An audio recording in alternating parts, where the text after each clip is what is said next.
이런 무삭제 라미네이트를 하기에 딱 좋은 경우들은 굉장히 제한적입니다. 광고나 마케팅에 너무 현혹되지 않으면 좋겠습니다. 무삭제 라미네이트를 지나치게 강조하는 곳은 조금 더 조심해 볼 필요도 있고요. 어떤 곳은 실제로 삭제를 하면서 무삭제라고 광고하는 것도 있고 원하지 않는 결과를 얻을 수 있다. 이런 게 이제 제일 큰 문제가 되겠죠. 무삭제 라미네이트의 진실과 함께 나에게 정말 맞는 라미네이트는 어떤 건지 선택할 수 있는 방법까지 알게 되실 수 있습니다.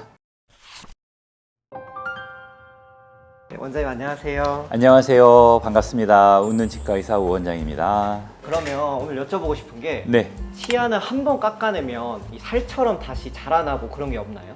치아는 한번 깎아내면 다시 자라지 않습니다. 피부나 다른 이런 살처럼 재생되는 조직이 아니기 때문에 그렇죠. 그래서 요즘에 라미네이트 하는데 무삭제 라미네이트가 엄청 인기인 것 같아요. 치아를 삭제를 안 해도 되고 그리고 혹시나 잘못되면 이게 떼어낼 수도 있잖아요. 네, 맞아요. 저도 그것 때문에 요즘 이제 생각이 많은데요. 치아를 전혀 삭제하지 않고 손대지 않고 예쁘게 그 치아를 다시 만들어 드릴 수 있다는 건 사실 굉장히 매력적이고 좋은 일이잖아요. 근데 이게 모든 사람에게 적용 가능한 것처럼 이제 광고가 되고 있고 알려지고 있는 건 좀 이제 문제가 있다고 생각을 합니다. 또 많은 분들이 나 라미네이트 했다가 나중에 마음에 안 들면 그냥 떼어내면 되겠지라고 생각하시는데 실은 그건 아니거든요. 떼고 싶어도 쉽게 제거할 수 있는 건 아닙니다. 제거할 때 또 치아랑 구분도 잘 안 돼서요. 조심하지 않으면 일정 부분에 또 치아 손상이 발생될 가능성도 있어요. 오늘 끝까지 이 영상을 보시면 무삭제 라미네이트의 진실과 함께 나에게 정말 맞는 라미네이트는 어떤 건지 선택할 수 있는 방법까지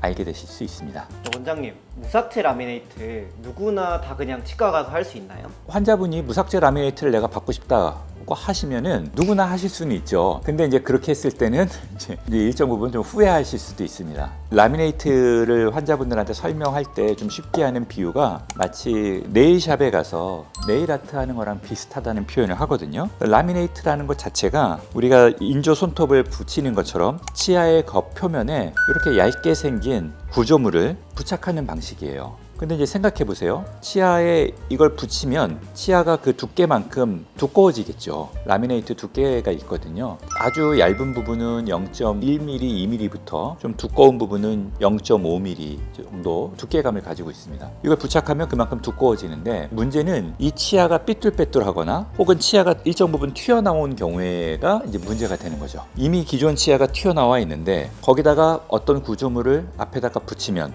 그 치아가 더 튀어나와 보이겠죠. 그렇기 때문에 이런 경우에는 일정 부분 치아 삭제가 필요할 수밖에 없습니다. 라미네이트를 할 때 우리가 치아를 보면요, 치아 표면이 아주 이렇게 매끈하고 고른 것만은 아니거든요. 어떤 치아는 좀 이렇게 울퉁불퉁한 데도 있고 좀 튀어나온 곳도 있고. 그래서 우리 그 남성분들은 잘 모르실 수 있는데요. 네일샵에 한번 간다고 생각을 해보면요, 가장 가면 뭘 먼저 할까요? 손톱을 먼저 정리를 합니다. 그래서 손톱을 깔끔하게 정리를 하고 그 표면을 다듬죠. 그 표면을 다듬어야지 네일이 접착이 잘 되겠죠. 그래서 이거는 마치 벽에 벽지를 붙이기 전에 벽을 정리하고 벽에다가 뭐 프라이머 같은 걸 먼저 바르는 거랑 비슷하다고 보시면 돼요. 라미네이트도 똑같습니다. 해당되는 치아에 우리가 라미네이트 구조물을 붙이는 거잖아요. 이 라미네이트를 붙일 때 그 치아가 울퉁불퉁한 부분이 있으면 그 부분을 살짝 다듬기도 하고 또 표면을 처리하기도 합니다. 이제 이런 과정들이 필요한 거죠. 치아가 고르고 매끈하고 그렇다 그러면 이렇게 다듬는 게 거의 없거나 아주 없게 할 수도 있겠죠. 근데 대부분의 경우는 아주 치아가 고른 분들이 많지 않고 그런 것들 때문에 라미네이트를 고민하시는 분들이 많기 때문에 어느 정도 치아를 다듬는 과정인 치아 삭제가 필요한 경우가 많죠. 무삭제 라미네이트가 이제 최근에 각광을 받는 거는 한 10년, 20년 전에도 라미네이트를 할 때는 그때는 이제 치아를 많이 깎았단 말이에요. 연예인들 라미네이트를 할 때 치아를 많이 깎으니까 그 치아가 시리고 신경이 노출이 되니까 다수의 치아들을 신경치료를 하면서 라미네이트를 했거든요. 그러다 보니까 치아가 많이 손상되는 문제가 생겨서 최근에는 치아를 덜 깎고 혹은 아예 안 깎고 하는 무삭제 라미네이트가 이제 추천이 되는데 이런 무삭제 라미네이트를 하기에 딱 좋은 경우들은 굉장히 제한적입니다. 그런 경우들을 제가 4가지 정도 정리해서 알려드리면 첫 번째는 그 치아가 작은 경우예요. 우리가 외소치라고 합니다. 이 치아는 정상적인 치아 크기를 갖지 못하고 치아가 작기 때문에 이런 경우는 라미네이트를 해주면 적절한 치아 크기를 삭제 없이 회복시켜 줄 수 있겠죠. 두 번째는 치아 사이가 공간이 벌어진 경우, 그런 경우도 거의 다듬지 않고 혹은 무삭제로 라미네이트를 할 수 있겠죠. 세 번째는 원래 치아가 정상적인 치아보다 좀 얇은 거예요. 두께감이. 그런 경우들은 앞에다가 두께감을 보강해주면 또 좋은 결과를 얻을 수 있겠죠. 네 번째는 치아가 안쪽으로 많이 쓰러져 있는 옥니 같은 경우, 혹은 치아가 많이 들어가 있는 분들은 그 두께감을 부여해줘도 자연스럽게 보일 수 있기 때문에 이런 경우는 무삭제로도 어느 정도 진행할 수 있다고 말씀드릴 수 있습니다. 그런 제한적인 경우들 말고 무삭제 라미네이트를 잘못했다가는 이게 문제가 생길 수도 있는 거죠? 맞아요. 무삭제 라미네이트를 그냥 했을 때는 심미적으로 좋지 못한 결과가 생길 수밖에 없죠. 왜냐하면 하나의 치아가 회전돼서 튀어나와 있으면 그걸 삭제하지 않으면 그거 튀어나온 치아를 기준으로 다른 치아를 고르게 만들어야 되잖아요. 그러면 안쪽에 들어가 있는 정상적인 치아 같은 경우는 뭐 2, 3mm 정도 두껍게 될 수도 있는 거잖아요. 그러면 오히려 라미네이트를 해서 치아는 뭔가 고르게 됐는데 전체적으로 치아가 앞으로 뻗어져 보이고 입이 나와 보이는 원하지 않는 결과를 얻을 수 있다. 이런 게 이제 제일 큰 문제가 되겠죠. 그 무삭제 라미네이트를 했던 사례를 하나 소개를 해드리겠습니다. 이 환자분의 경우에는 처음에 오셨을 때 이 앞에 이가 이렇게 튀어나온 것 때문에 오셨던 환자예요. 그리고 아래 치아 배열도 삐뚤빼뚤했죠. 이런 경우에 만약에 이걸 그냥 무삭제 라미네이트를 한다 그러면 이 튀어나온 앞니를 기준으로 라미네이트가 들어가야 되니까 이 작은 앞니 쪽에서 두께감이 크게 부여될 수밖에 없겠죠. 그래서 이분의 경우에는 인비절라인을 이용해서 먼저 교정 치료를 해서 치아를 고르게 만들기로 했습니다. 우리가 교정 치료를 해서 치아들을 이제 고르게 만든 겁니다. 튀어나온 치아들 없이. 이제 이렇게 한 상태에서 라미네이트를 진행하기로 했습니다. 이 블랙 트라이앵글과 또 치아가 깨진 부분들, 치아가 어두운 색들을 이 환자분은 이제 개선하기 원했기 때문에 이 상태에서 라미네이트를 진행한 거죠. 이제 이렇게 진행하면 무삭제로 진행할 수 있습니다. 왜냐하면 치아가 고른 상태가 된 거기 때문에.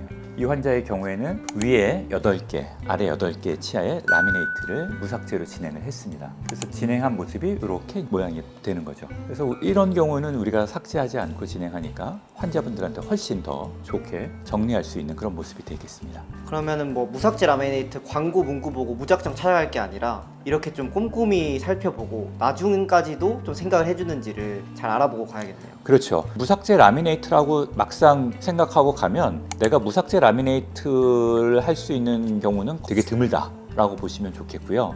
삭제를 하게 될 수도 있지만 삭제를 덜 할 수 있는 방법이 무엇일지를 제시해주는 치과를 찾아가면 좋겠죠. 그렇게 치과에 방문하셔서 무삭제 라미네이트 치료를 받으려고 갔지만 실제로 그렇게 안 되는 경우들이 많기 때문에 가능한 한 치아 교정 치료나 혹은 다른 방식으로라도 이런 삭제량을 줄일 수 있는 치료를 제안해주는 치과를 선택하는 걸 추천드리고 싶습니다.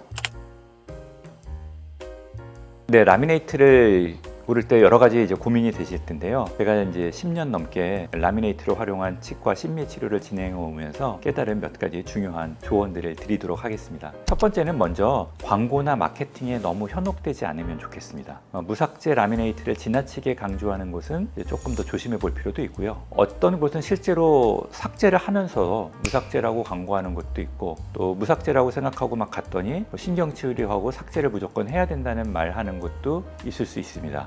삭제가 절대 나쁜 건 아니다라는 것도 좀 아시면 좋겠어요. 무삭제 라미네이트 광고가 너무 많이 확산되다 보니까 치아 삭제하는 건 무조건 안 좋다라는 인식을 가지고 계신 분들도 있더라고요. 적절한 치아 삭제는 라미네이트 접착을 또 좋게 하고 또 좋은 형태의 라미네이트를 만드는데 도움이 됩니다. 그래서 저는 이제 대부분의 경우에 무삭제가 적용되기는 어려운 환자분들이 이제 대부분이다 보니까 환자분들한테 최소 삭제 혹은 저삭제라는 표현으로 이제 설명을 드리곤 합니다. 치아의 전체를 깎는 게 아니라 필요한 부분들만 선택적으로 삭제를 하자는 거죠. 어쩔 수 없으니까. 10년 전만 해도 라미네이트는 보통 두께가 0.5mm 이상의 두께가 있었는데 최근에는 이렇게 라미네이트를 했을 때 정말 얇게 만들거든요. 이게 0.1mm나 부분에 따라서 0.2mm 정도 되게 얇게 만들어서 이렇게 빛에 비쳐 보이면 빛이 투과되는 모습을 느낄 정도로 얇게 만들기도 합니다. 그래서 일정 부분 삭제할 수 있다.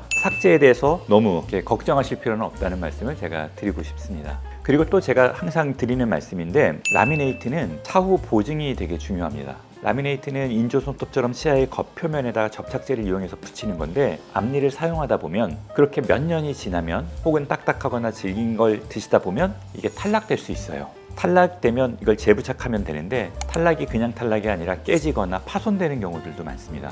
그래서 그랬을 때 사후 AS를 해줄 수 있는 것인가 이 부분을 이제 잘 확인하시고 치과를 결정하는 걸 추천드립니다. 마지막으로 항상 말씀드리는 내용인데요. 라미네이트 치료를 받기 전에는 여러 군데의 치과를 방문하셔서 의견을 좀 들어보시는 걸 추천드립니다. 최소한 두세 군데 정도 가보시면 좋고요. 각 치과마다 접근 방법이 달라요. 삭제를 좀 하자고 하는 경우도 있고 안 하는 곳도 있고 사후 보장에 관련된 프로그램들도 다를 수 있습니다. 그래서 그런 것들, 비용들 충분히 종합해서 결정을 내리시면 조금 더 좋은 결정을 하실 수 있을 겁니다. 자, 라미네이트 치료를 하실 때 가격만 보고 결정하지 마시고 치과에서 그 치과 가지고 있는 경험력과 기술력, 또 사용하는 장비나 재료의 품질 등을 확인하는 게 필요하겠습니다. 인조 손톱은 길면 몇 달 정도 쓰는 건데 라미네이트는 진짜 10년 이상 치아와 우리의 미소에 중요한 영향을 미치는 치료이기 때문에 신중하게 잘 결정하시면 좋겠습니다. 제가 라미네이트 치료를 했던 사례들을 모아놓은 영상을 제가 여기다가 이제 보여드릴 테니까